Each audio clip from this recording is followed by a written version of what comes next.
ගොඩක් ආදරෙන් පිළිගන්නවා ඔයාලව මගේ channel එකට. ඉතින් මගේ channel එක තාම subscribe කරලා නැත්නම් මේ දැන්ව subscribe කරන්න. අද මම ඔයාලට අරගෙන ආවේ පාන් වලින් හදා ගන්න පුළුවන් හරිම ලේසියෙන් හරිම රසට හදා ගන්න පුළුවන් පාන් පුඩිමක්. අපි බලමු කොහොමද මේක හදාගන්නේ කියලා. මුලින්ම ඔයාලා මේ පුඩින් එකට අවශ්‍ය කරන bowl එකට හොඳට butter ටිකක් ගා ගන්න. තෙල් හරි butter හරි.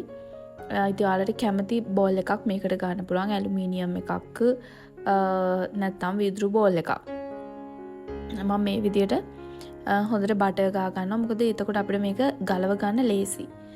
ඊළඟට අපිට අවශ්‍ය වෙනවා පාන්. ඉතින් මම පෙති පාන් තමයි ගත්තේ.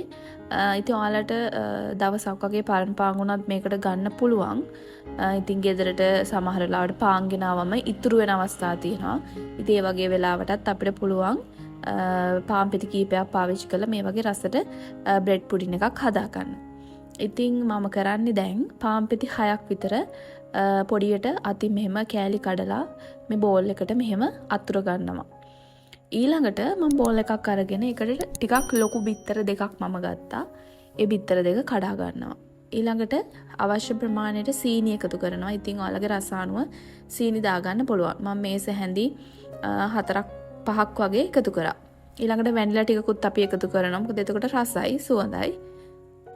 ඊළඟට මම ලුණු චුට්ටකුත් දාගත්තා. ඇඟිලි තුඩු වලට අහු වෙන ප්‍රමාණයට වගේ. ඊළඟට අපිට අවශ්‍ය වෙනවා කිරි. ඉතින් ෆ්‍රෙෂ් මිල්ක් තමයි මම එකතු කරගත්තේ. ඉතින් ඔයාලට පුළුවන් ෆ්‍රෙෂ් මිල්ක් නැත්නම් මේකට පොල් කිරි උනත් ගන්න. ඉතින් පොල් කිරිත් සාමාන්‍යයෙන් කෝප්ප කාලක් වගේ එකතු කරලා මේක අපි හොඳට විස් කර ගන්න ඕන.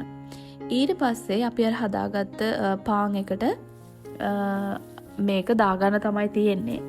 දැන් ඔයාලා මේ වෙලාවේදී oven එක සෙල්සියස් අංශක 180ට ප්‍රීහීට් වෙන්න දාන්න. ඉතින් oven එකක් නැති කෙනෙක්ට උනත් ලොකු සාස්පානක් ප්‍රීහීට් කරලා ඒකේ තියලා මේක බේක් කරලා ගන්න පුළුවන්.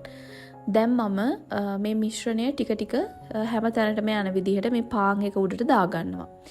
ඊළඟට අපිට පුළුවන් මේක උඩට සරස ගන්න, රස කරගන්න කැමති දෙයක් දාගන්න. ඉතින් අද ගෙදර තිබ්බ නිසා මම කෙසල් ගෙඩි දෙකක් මේ විදිහට කපලා දාගත්තා. ඒ වගේම හකුරු ටිකකුත් මෙහෙම පොඩ්ඩක් කපලා තැන් වලට දාගත්තා. ඉතින් ඔයාලට පුළුවන් මේකට වියලි මිදි, කජු, ඒ වගේ කැමති දෙයක් ආමන්ඩ්, ඒ වගේ කැමති දෙයක් දාගන්න පුළුවන්. තව මොන හරි පළතුරක් තියෙනවා නම් ඒක දාගන්නත් පුළුවන්. ස්ට්‍රෝබෙරි, ඊළඟට චෙරිස්, ඒ වගේ කැමති දෙයක්. ඉතින් ඊළඟට මේක දැන් අපිට oven එකට දාන්න තමයි තියෙන්නේ. oven එකට දාලා සෙල්සියස් අංශක 180න් විනාඩි 25ක් 30ක් වගේ බේක් කරගත්තම හොඳටම ඇති. ඊළඟට ඔයාලට කැමති නම් ෆ්‍රිජ් එකේ දාලා ගන්නත් පුළුවන්. නැත්නම් උණු උණුවෙන්ම කන්නත් පුළුවන්. ඉතින් පාන් ඉතුරු වෙච්ච වෙලාවට මේක try කරලා බලන්න. මේක හරිම රසයි. හොඳට බඩ පිරෙනවා. ඒ වගේම හොඳ පෝෂණයක් තියෙන පුඩින් එක. ඉතින් අද වීඩියෝ එක හොඳ නම් ඔයාලගේ යාළුවන්ටත් බලන්න අනිවාර්යයෙන්ම share කරන්න. මගේ වීඩියෝ එකට like එකක් comment එකකුත් දාන්න. මම ඉක්මනටම තවත් රෙසිපි එකක් අරගෙන ඔයාලගේ ගෙදරට එන්නම්. ඔයාලට සුබ දවසක්.